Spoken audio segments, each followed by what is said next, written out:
On the day the National Chemistry Olympiad was scheduled, my lifelong friend, whom I'll call Alice now, decided to skip out. Her reason? She wanted to spend time playing video games with a guy named Ethan she was seeing, a guy who didn't seem to have 2 pennies to rub together. I was just about to try and talk some common sense into her when a sudden jarring thought echoed in my mind. It was Alice's voice, but not spoken aloud. I can't believe I got a second chance. Last time I listened to Dean and stayed for the exam. I won the scholarship and went to MIT, sure, but Ethan died in a car crash on his way to the internet cafe. I got my revenge on Dean later, killing him with my own hands, but I lost the one person I truly loved forever. In this life, I absolutely won't lose Ethan again. If Dean tries to stop me this time, I'll make him pay with his life all over again for daring to interfere with our love. A cold rush went through me, and I swallowed the lecture I was about to give her. If love was what she wanted so desperately, I would let her have it. There were only 15 minutes left before the competition began. I carefully checked my identification card, pencils, and calculator. This competition was incredibly important to me. Placing in the top 3 would mean a boost to my academic record, but first place guaranteed a full scholarship and admission to MIT. That school was my dream, and it had been Alice's dream school too. Just then, Alice's phone rang on the desk next to her. She picked it up, her face lighting up with excitement. "Ethan, I'm leaving right now to meet you. This competition is nowhere near as important as being there for your game. Wait for me. I'll be there in about 20 minutes max." She hung up, then quickly started throwing her things into her backpack, clearly getting ready to leave. I frowned, ready to plead with her to stay. That was when I heard her voice again, dripping with such contempt it was unsettling. I can't believe I got a second chance. Last time I listened to Dean and stayed for the exam. I won the scholarship and went to MIT, sure, but Ethan died in a car crash on his way to the internet cafe. I got my revenge on Dean later, killing him with my own hands. But I lost the one person I truly loved forever. In this life, I absolutely won't lose Ethan again. If Dean tries to stop me this time, I'll make him pay with his life all over again for daring to interfere with our love. Her lips hadn't moved at all, yet the voice was unquestionably hers. I stared at her in shock. Was I hearing things? I quickly shook my head, trying to clear it. Alice looked at me with a cold, dismissive expression. "Dean, are you seriously trying to talk me into staying for this test?" I was still reeling from the inner monologue, but I nodded instinctively. "You can play video games whenever you want, but this Olympiad is a once-a-year chance.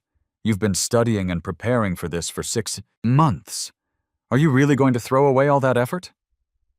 She didn't say anything. She just gave me a small, mocking smile. But her inner voice, utterly devoid of warmth, started up once more. Of course. This moron didn't get reborn. Only I did. What good is a competition anyway? MIT is just a glorified school for corporate pawns. Making money is what truly matters. After I go meet Ethan, I'm going to use my money to invest in property.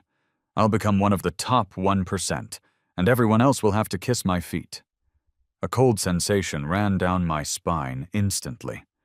The chilling part wasn't just hearing her thoughts. It was realizing that she was completely rotten to the core. Since she was so focused on this idea of love, I decided I would simply let her go after it. Alice spoke again, her tone now openly sneering and dismissive. "Pfft! It's just a competition. Even if I get first place, all it is an admission ticket to some college. That means absolutely nothing to me." With that, she grabbed her bag and walked out of the examination room. Every other student there looked up, their eyes wide with surprise. This was the country's most prestigious chemistry competition. Regardless of whether you won or lost, participation looked incredible on your transcript. Was she completely out of her mind? Whispers immediately broke out across the room. I watched her figure retreating, a complicated mix of emotions washing over me. There was only one guaranteed top spot for the scholarship. I had always thought she was my biggest competitor, but now I could relax. She had chosen to prioritize a fling. We had grown up side by side, but it was now clearly time for our paths to diverge. I just hoped she wouldn't come to regret her decision. Luck was definitely on my side that day. The last two major questions on the exam were precisely the kind I had focused on during my practice sessions. I successfully took first place and secured my spot at MIT. My mom excitedly patted my shoulder, absolutely beaming. "That's my son! You have so much natural talent! That is absolutely wonderful!" "Hey, why did you come out by yourself? Where is Alice? Wasn't she taking the exam too? How did she do? Did she fail badly? Is that why she hasn't come out yet?" Mom craned her neck, trying to see through the school gates. I shook my head. She left 15 minutes before the exam was even supposed to start. She said she had to go and keep her boyfriend company while he played video games. My parents were completely dumbfounded. They just stared at me, unable to process it. She didn't take the exam? She actually went to watch her boyfriend play video games? Is that true? It was admittedly a ridiculous decision. If I hadn't witnessed it with my own eyes and heard the truth straight from her mind, I wouldn't have believed it either. Suddenly, I remembered her inner thoughts about investing in real estate. My eyes quickly darted around. I spoke, half joking and half serious. "Of course it's true! Why would I lie to you? You guys promised me that if I did well, you'd grant me 3 wishes, right? Remember that?" Mom affectionately stroked my head. "Of course we remember. Forget 3. Your father would probably grant you 30. I immediately made my request. "Then let's invest in property. I heard from one of my teachers that buying houses right now is incredibly profitable. I'll tell you the specific area in a couple of days. Just make sure you have the money ready." My parents nodded and agreed without any hesitation. I was their only child, and everything they owned would eventually be mine anyway. Besides, buying a house meant the asset would still be there. It wasn't money that would just disappear. That night, just after I had showered and was getting ready for bed, I heard angry shouting coming from Alice's house next door. I opened my window and saw Alice's mother sitting on the floor, absolutely distraught and wailing. Around her, bowls were shattered and a vase was broken, a total mess. "Alice, how could you be so incredibly foolish? How could you skip something as crucial as the chemistry Olympiad? Did that punk Ethan put you up to this? He can't get into college himself, so he wants to ruin your future too? We never approved of you two being together, but you insisted. Now, are you trying to satisfy yourself by making your father and me sick with worry?" Alice looked totally impatient. "Mom, how many times do I need to explain this? It wasn't Ethan who stopped me.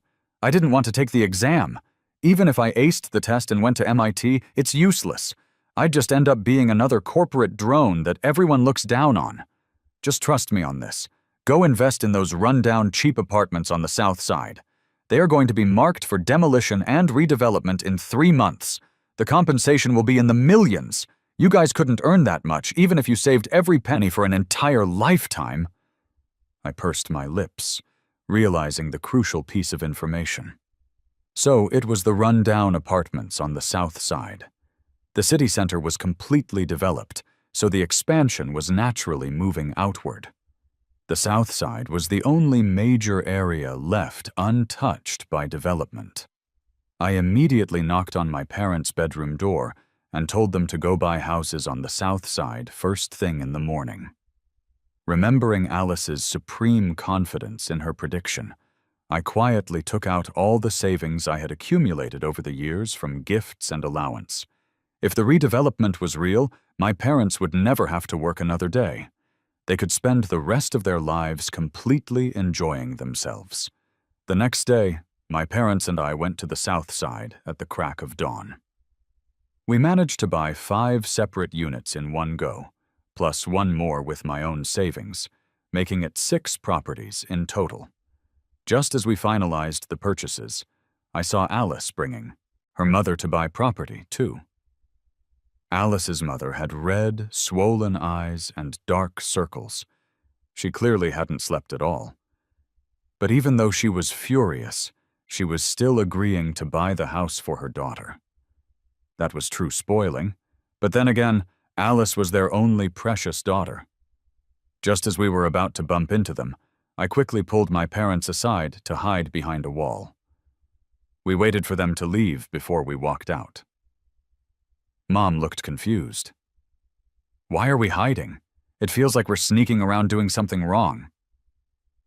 I touched my nose, acknowledging her point.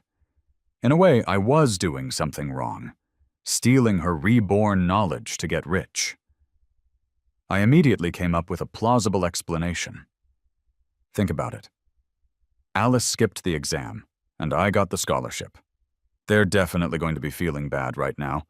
Didn't Dad say we should always be humble? Let's just quietly make money from these houses. There's no need to tell the whole world and invite unnecessary trouble. It was a solid, convincing excuse. My parents nodded, persuaded, especially Dad, who patted my hair approvingly. My dean is really growing up. He knows not to flaunt his wealth. Very mature. I was 18, technically an adult, but in my parents' eyes I was still just a kid. I guess no matter how old you get, you're always a child to your parents. A huge red banner congratulating me was hung at the school gate. A brand new photo of me was placed in the main honor display case. Before, it had been Alice's photo for being first in science. Now it was mine, and I have to admit, I looked good. As soon as I entered the classroom, warm applause erupted. "Our class genius is back! Come on, Dean, let some of that luck rub off on us. You're officially my idol. Seriously, so cool!" My eyes crinkled in a smile. "I just did okay," I said modestly. The laughter in the classroom grew louder. Then Ethan's annoying voice cut through the air. "Tch, if Alice hadn't skipped, he wouldn't have had any chance at first place. Picking up the scraps and acting like he's a big shot is hilarious. People really need to know their place. If your family can't afford a mirror, I can give you a few for free." The classroom instantly fell silent. Everyone looked at Ethan, then at me, their expressions complicated. It was common knowledge that Ethan and I did not get along. He was a transfer student who had arrived 3 months ago. He was on the varsity basketball team, had a lot of natural charisma, and was very handsome. On his very first day, he had dethroned the previous school heartthrob and become the new idol. He had fallen for Alice the moment he saw her and pursued her relentlessly. I was Alice's childhood friend. We were basically inseparable, except for using the restroom. Eventually, he confessed to her in front of the whole school during the New Year's dance and won her over. Even though they were dating, Alice would still come to me whenever she couldn't solve a problem, and we often went to competitions together. Ethan had a huge problem with me and badmouthed me constantly in private. I had always tried to ignore it all, mostly because I didn't want to make things difficult for Alice. But things were fundamentally different now. She was willing to kill me in her last life. Why should I show her any respect or consideration now? I smiled slightly. "Mirrors? I have those. There's a perfect one, a grooming mirror, right next to my photo in the honor case by the school entrance. I checked it. I look very handsome, and the photo came out great. I'm completely satisfied with it." I paused, smiled again, and added, "I also noticed the detention list right next to it. Your name is on there. It looks great, too." The classroom erupted in deafening laughter. Some students were even banging on their desks in amusement. It was the very first time I had ever clapped back at him. They clearly enjoyed watching the confrontation, and I have to admit, I enjoyed doing it. Ethan's face turned bright red. "Dean, so what if you have good grades? What's so special about that?" I countered. "Oh? We're students. If we don't compare our grades at school, what should we be comparing? Who skips the most homework? Who cuts the most class? Or maybe who has the messiest dating life?" The laughter grew even louder. Someone nearby gave me a thumbs up. Ethan couldn't win the argument, so he grabbed Alice, who was playing games with her head down next to him, and huffed angrily. "All you ever do is play games? Your boyfriend is being publicly bullied to death by your childhood friend. He used to pretend to be such a polite, good student, but now his true colors are showing." Alice finally took off her headphones. She hadn't heard what was said, but she guessed that he and I had gotten into an argument. It wasn't the first time. Usually, if I didn't fight back, she pretended not to notice. Her inner voice spoke up immediately. Why is Dean so immature? Why does he always have to upset Ethan? Now I'm going to have to spend forever cheering him up. Doesn't he know to just keep his distance? And the competition? I skipped it, and he still had to go and get first place, acting like he's so special. If I hadn't skipped, would he even have had a shot? Looking at him is so annoying. But on her face, she wore a helpless, affectionate expression. "My poor baby, Ethan, don't be mad. I know your temper. Who could possibly bully you?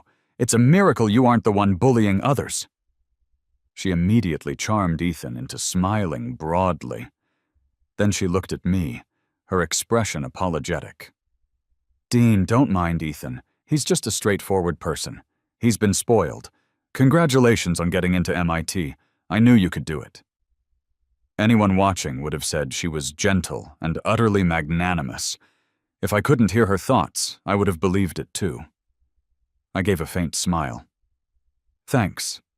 If you hadn't chosen to skip the competition to watch Ethan play video games, I might not have gotten the spot." I paused, then added pointedly, "I wish you two lovers a happily ever after." Everyone knew Alice had skipped the competition, but they didn't know why. Now, everyone knew the reason. People looked at Alice with strange expressions. Sacrificing your entire future for a boy to that extent was simply bizarre. Alice's face darkened, and she started cursing me in her heart again. Damn Dean. Who told him to say that out loud? Mom and Dad already hate Ethan. If they find out about this, they'll never accept him.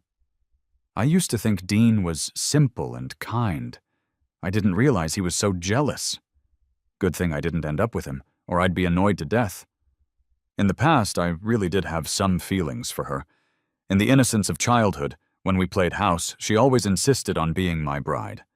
In our awkward teenage years, she would bossily forbid me from talking to any other girls. On her birthday once, she even made a wish to be with me forever. But after Ethan showed up, she completely changed. She stopped spending time with me. She stopped giving me gifts on holidays. I had already tactfully stopped bothering her. Ethan tilted his head back, looking utterly triumphant. As long as you know Alice gave up the competition for me.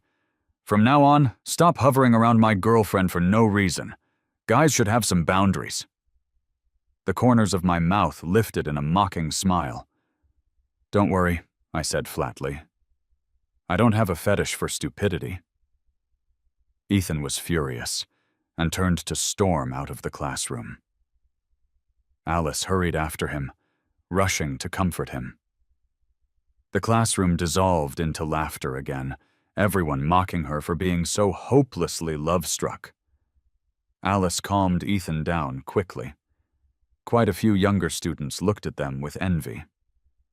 So romantic. The genius and the school hunk are such a vibe. I guess only beautiful people get a youth like that. Us normal people only have college. I looked away, picked up a shuttlecock from the floor, and started kicking it around with a classmate. Compared to a dramatic romance, I enjoyed the final, simple days of high school much more. Without the pressure of academics looming over me, I helped classmates solve problems and even covered the evening study hall for the teacher. I enjoyed this kind of useful, quiet life. But obviously, Ethan didn't feel the same way. He blocked me in the restroom later that day to brag. "See that? See how much Alice loves me? We've already looked at an apartment off campus. We're moving in together in a couple of days. She's going to do my laundry, cook for me, take care of me, and make money so I can just live the good life." I took a paper towel and slowly dried my fingers. I asked him curiously, "Are you not going to college then? I remember you used to play basketball really well. You were ranked 3rd in the city, right?" He scoffed dismissively. "What's the point of college? It's a total waste of time. You go to college just to work for someone else. It's better to find a capable woman and save myself 20 years of struggle. Alice is pretty capable and loves me so much. Being with her is my best option. I don't care what history you and Alice had before. She's my girlfriend now. Stay away from her, or I won't be polite." He looked exactly like a little thug. Alice used to hate guys like this. She called them shallow and vulgar. She used to say she looked down on street punks who smoked and drank, saying they failed their parents and were a cancer on society. But now she was cutting class all day and wasn't going home at night. She was either at a bar or a karaoke club. I guess the company you keep really does matter. I nodded seriously. "Don't worry, I have zero interest in your girlfriend." Seeing me answer so readily, he looked suspicious. "You mean it?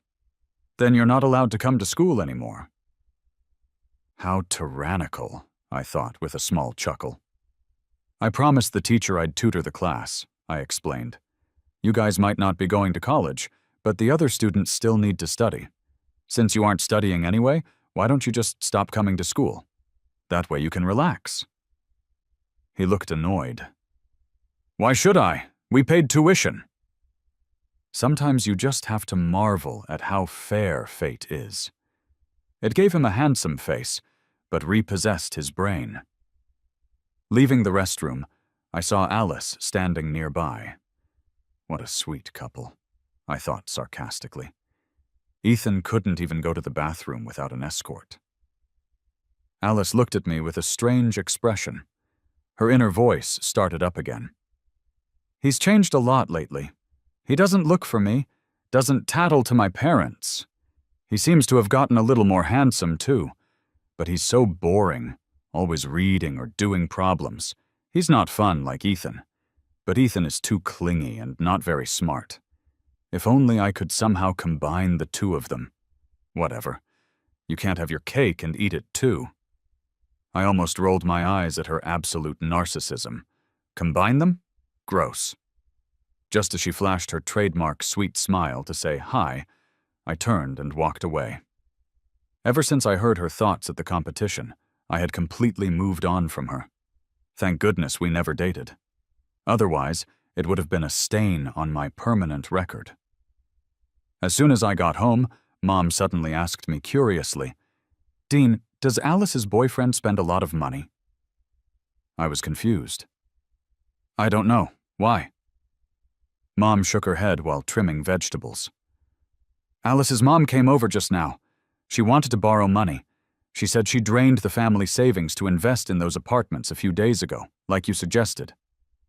Now she says Alice has a boyfriend she needs to support, and she wants to buy a car because it's inconvenient for their dates." Alice's dad didn't agree, so Alice hasn't come home for days. Her mom couldn't stand it, and secretly gave her their retirement fund. Alice finally came back, but now she's making a fuss about investing in some media startup, saying it'll make big money. How does a good kid change into a completely different person just by dating? I pursed my lips and didn't answer. Maybe Alice didn't truly change. Maybe she was always like this, and now her true, selfish nature was just exposed. I thought that would be the end of it. I didn't expect Alice to come looking for me that very night. "Dean, I remember you saved up all your gift money and allowance, right? Lend it all to me. I want to buy a car, and I'm a little short right now. I can take you for a drive when I get it." I was about to ask why she needed money when her family had a car, but then I heard her inner voice. I can't tell him I'm short on money for the media investment, or he might go invest in it too. Why can't my parents be like other parents and support me fully? They're forcing me to humble myself and borrow money from him. He's become so selfish. He clearly knows my mom is borrowing money everywhere, but he doesn't offer to help. He waits for me to ask him personally. The corner of my mouth turned up slightly. Media startups, huh? That was indeed a lucrative investment direction. The scholarship money from MIT had just come in, along with Dad's work bonus. They were planning to buy me a bunch of Apple products, but investing seemed like a much better use of the funds than buying flashy gadgets. I blinked, feigning complete innocence and difficulty. "Alice, this is the first time you've ever asked to borrow money from me. Normally I wouldn't refuse, but I absolutely can't lend it to you. If word got out, your boyfriend would just get jealous and upset again. Anything else I can do? If not, I'm heading upstairs to rest. You should get some sleep, too." I didn't give her a chance to speak further. I turned and shut the door. I had never looked into the media industry, so I needed to hurry up and do my research. After all, the rundown apartments she mentioned were already being bought up at high prices by people who had heard the rumors. How could I possibly miss this next chance to make money? Alice wasn't willing to let the media project slide. So she secretly sold the few apartments her dad had bought and dumped all the profit into an obscure little media company. I didn't have as much money as her, nor as much energy to search for a brand new company. I directly invested in the most popular production teams. If the industry took off, they would be the first tier to profit. While I was busy making money, Mom wasn't idle either. She took me shopping for all new clothes, got my hair professionally done, and swapped my glasses for contact lenses. Looking at my transformation from head to toe, she was incredibly satisfied. Other boys start paying attention to their image early on. You just read and do problems. You worried me to death. Now it's good. I can finally dress you up. My son cleans up. Nice. Since you're already admitted, you don't need to go to school anymore. Should we go on a trip? I'd be lying if I said I wasn't tempted, but I still wanted to see if Alice had any other money-making tips that I could overhear. So I shook my head. Let's wait until after graduation, when Dad is free. We can go as a family. Right now, everyone else is in the final sprint before the college exam. I want to help tutor the class a bit more. Mom was both proud and resigned. Okay. Who asked my son to be so successful and so kind? You don't know. The people who used to pity us for having a son who only studied are dying of envy now. You really make us look good. I smiled, my eyes crinkling. This was why I had studied so hard and aimed for the top 3 in every exam. I wanted to be my parents' pride. When I walked into the classroom the next day, the students went wild again. Whistles, compliments on my new look, people asking where I got my hair done. Just then, Alice walked in. A look of stunned amazement flashed through her eyes. Her inner voice started up immediately. Dean dressed up. He actually looks handsome. He must be afraid I'm mad at him, so he dressed up to get my attention. I knew he couldn't get over me. But Ethan is going to flip when he sees this. I used to think Ethan was perfect. But after actually being together, I realized he's lazy and dramatic, and he isn't good to his parents at all. We could have sold the house for more if we waited a few days, but he insisted on buying a watch, costing me tens of thousands in profit.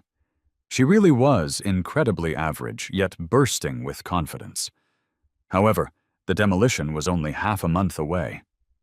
Selling now was a huge loss. Ethan walked into the classroom wearing a Rolex worth $3,000, showing it off. His outfit cost at least $10,000. Alice really was spending big on him. He glanced me up and down with disdain and sneered. Wearing cheap street clothes? The whole outfit costs less than the tax on mine. Trying to copy me? You need the hardware for it, otherwise you're just a joke. He deliberately shook his wrist to flash the brand new watch, his intent to show off blatantly obvious. Everyone else wore uniforms, but he claimed athletic privilege, and the teachers had long given up on him, so he did whatever he wanted. In this awkward adolescent phase, he absolutely reeked of pretension. Arguing with him felt beneath me.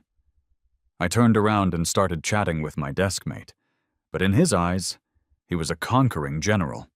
He grabbed Alice's arm and pulled her into a passionate kiss right there in public.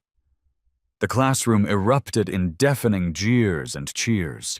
The dean of students happened to walk by. His face turned purple with rage, and he bellowed, "What are you two doing? Separate immediately. This is a school, not a place for your romance. Go to the office and call your parents right now. If they don't come, don't bother coming back to school." 1 second it was passionate. The next, their faces were pale as ghosts. Everyone knew the dean was strict about public displays of affection. Half an hour later, both Alice's and Ethan's parents arrived. They started arguing right there in the office, each blaming the other's kid for ruining their own. They screamed about how they used to be top-tier students and now couldn't even get into college. Finally, the parents started fighting physically. Hair-pulling, wrestling, it was chaos. The principal had to rush back from an off-campus meeting. He suspended both students for a week and assigned them 800-word apology essays. They became the school's cautionary tale. As he packed his bag to leave, Ethan didn't forget to roll his eyes at me. Great. I sit quietly in my chair, and the blame falls from the sky. That night, a fierce argument broke out next door at Alice's house. Her dad demanded she break up with Ethan immediately, or they would disown her. Alice refused and called them ancient relics. Then, she stormed out of the house. Moments later, an ambulance siren wailed. Alice's mother had fainted from anger and was rushed to the emergency room. Her dad's hair seemed to turn white overnight from the shock. They used to be the envy of the neighborhood.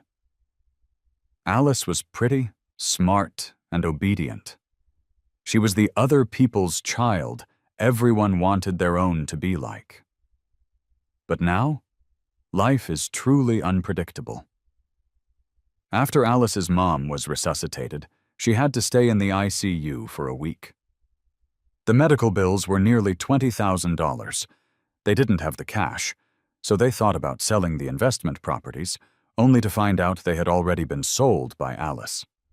Alice's dad had a stroke from the shock and ended up in the emergency room too. Relatives and friends had to chip in for the medical fees. As for Alice, no one could get through to her phone. She was still sulking because she felt she lost face at school and blamed her parents for not accepting Ethan. As for her parents being hospitalized, she didn't believe it at all. She thought it was just a trick to get her to come home. Finally, her dad gave up on her completely. He sold the house they lived in and moved away to a quiet place. So, half a month later, Alice came home to find strangers living there.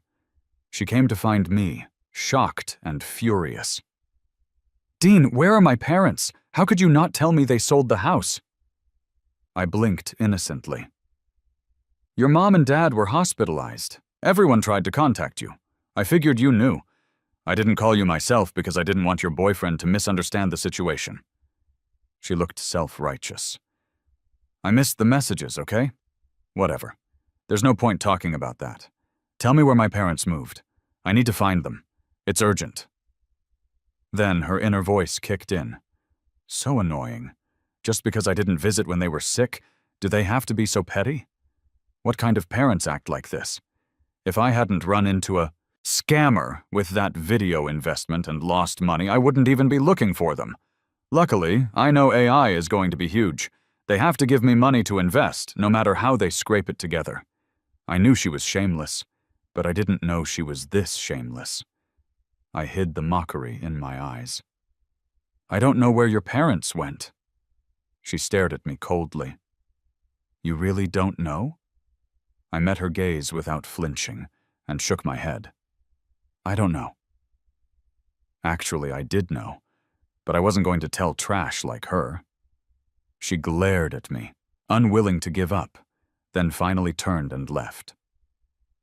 Alice searched every hospital in the city. She finally found her parents by camping out and following them home. She threw a tantrum in their small rental apartment, smashing things and demanding money. She claimed that since they gave birth to her, they were responsible for her. In the end, she snatched their last bit of money. Alice's mother had another stroke and was paralyzed. When Mom told me the news, my skin crawled. Alice was worse than an animal. There was half a month left until the college entrance exams. Alice and Ethan stopped coming to school completely. They didn't even pick up their exam tickets. The homeroom teacher knew we used to live next door, so she asked me to bring Alice her ticket. I refused immediately. Even if they hadn't moved, I wouldn't have done it. People like that have no bottom line. They're capable of anything. The teacher shook her head helplessly. "Sigh. Alice used to be such a good girl. Good grades, polite. I thought both of you were Ivy League material. I never expected her to change so much after Ethan transferred here. It's a pity. I hope she doesn't regret it." I used to think Ethan corrupted Alice. Later, I realized they were the same color deep down. Otherwise, how could they stay together for so long? On the day of the exam, I was busy. First, I dropped a friend off at the testing center. Then, I went with my parents to collect the demolition payout. 6 properties, resulting in over $2 million. When my parents saw the money in the bank account, they almost fainted from excitement. They hadn't earned a fraction of that in their entire lives. The interest alone was enough for them to live on comfortably. They kept half and gave the other half to me. It was the first time I'd seen so much money, but cash loses value sitting in a bank. After some thought, I decided to invest in AI technology. Alice really must have been reborn. Every single investment she thought about was incredibly profitable. As for her saying she killed me, that was probably true too. So watching her fall, watching her destroy herself and her family, was the best possible revenge. They say money nourishes people, and it's true. We moved into a beautiful villa, bought luxury cars, and Mom took Dad and me to get spa treatments. We replaced everything we owned with high-end brands. Thanks to Mom watching so many Korean dramas, over the years, her taste was actually good. We didn't look like tacky new money. We looked dignified. At the class reunion, people barely recognized me. A few girls even confessed to me, saying they'd had a crush on me since freshman year. I turned them down. Long-distance relationships were one thing, but mostly I had finally gained my freedom, had all this money, and was going to my dream university. Happiness was overflowing. Why would I want to complicate things by dating? Just as the party ended and I walked out, I saw Alice and Ethan arguing across the street. It was too far away to hear what they were saying, but I saw an angry Ethan point at Alice's nose and scream, then shove her hard. He turned around and got into a rich woman's sports car. The car sped off, deliberately spraying exhaust all over her. A classmate next to me laughed, obvious delight written all over his face. Tragic. The former school beauty and genius gets dumped on the street. Those titles only matter in school. Once you leave campus, they mean nothing. She bragged about investing in all these projects, saying she'd start a public company. Turns out she invested blindly without doing any due diligence. Nothing but scams. Not only did she not make money, but she owes loan sharks. Her parents are hospitalized from the stress. Now the boyfriend is gone. She really has nothing.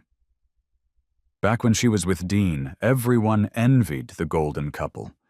Now the gap between them is only going to get wider. I guess we really should have studied hard in high school.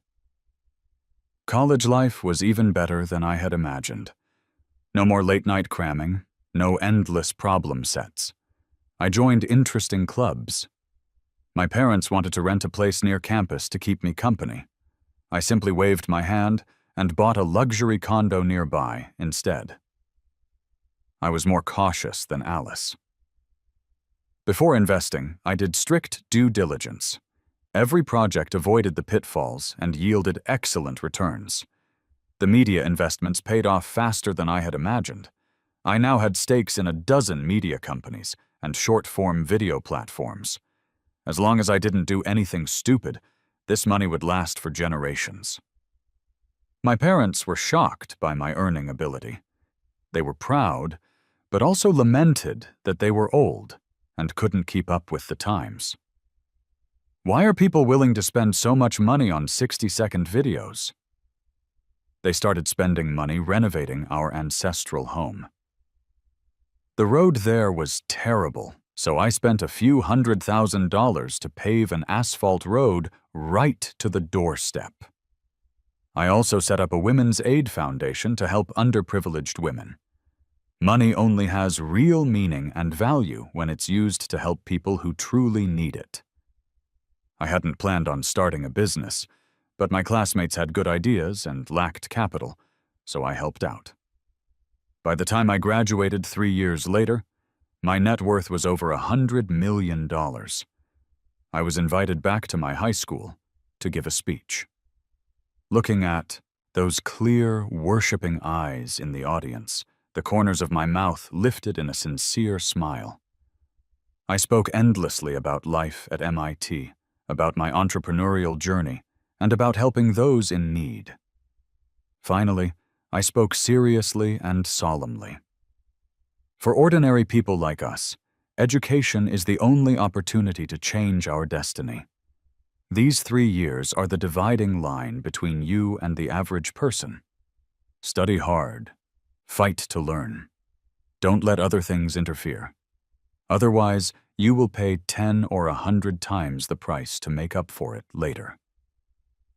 The applause lasted for a long time.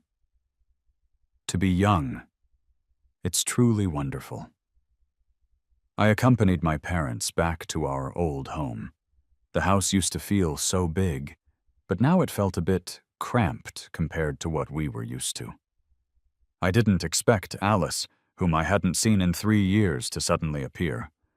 The former star, the girl who dreamed of leaving her mark on history. Now she was disheveled, her hair half white. It was obvious that life at the bottom had been unkind to her these past few years. I smiled and spoke. "Alice, long time no see."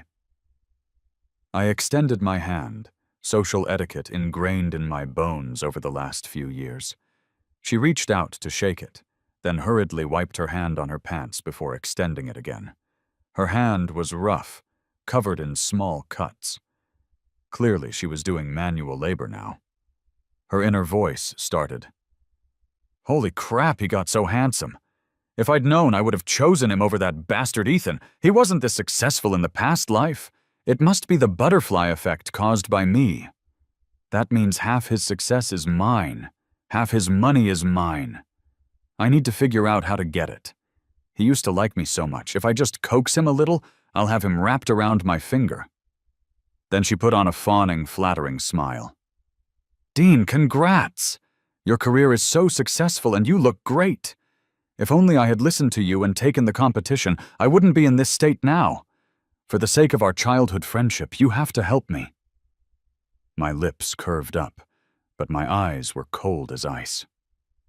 "Oh? How exactly do you want me to help?" She spoke with a terrifying self-righteousness. "If I hadn't skipped the competition back then, the spot at MIT would have been mine. You know my ability. I know you're capable, but managing such a big company must be tiring. I'm family, much more reliable than outsiders. With my vision and your ability, a strong alliance, we can take things to the next level." She stared at me with burning eyes. "We made a pact when we were little to get married when we grew up. Childhood love is so rare. Actually, I've regretted it these past few years. I wish I hadn't been with Ethan. He's a vain, materialistic, fickle scumbag. When my investments failed, he turned around and got with a rich girl. Later, when she dumped him, he came crawling back to me with a kid he had with his ex, Sarah. He called the kid Toby and said he couldn't raise him alone, begging for my help. Checked, and I can't have kids anymore. I said yes, but I was just tricking him. I let him think I'd accept them, then once I stabilized him, I ran. That traitor got what he deserved." I was speechless for a moment. I remembered her kissing Ethan under the sunset, swearing eternal love. The same mouth was now spewing such venom. Their epic love story was nothing but a joke. Seeing I didn't speak, Alice assumed I still had feelings for her. She reached out to hold my hand. I immediately took several steps back, unable to hide the disgust in my eyes. "Is that so? That's truly regrettable." She spoke hurriedly. "No regrets, not at all. Dean, I've always wanted to tell you, the person I truly love is you. I miss the days when we walked to school together, did homework, went to the amusement park. Give me another chance, okay? I really love you." She pulled a cheap ring out of her pocket. Was she trying to propose right there? My parents came out of the house just then. Seeing this scene, they rushed in front of me, absolutely furious. "Alice, you brat! What do you think you're doing? If you had any conscience left, you wouldn't harass my son. We paid for your parents' funeral and burial plot. You unfilial daughter, you didn't even show your face. What an ingrate! If you show up here again, don't blame us for being impolite." As the words fell, our driver, a burly ex-Special Forces guy named Lee, stepped forward with a menacing look. Alice's face turned white with fear. She didn't dare speak, only watching us leave. Her inner voice started up again, but I stopped listening. She was a complete failure now, with no chance of turning things around. I wasn't afraid she would hurt me.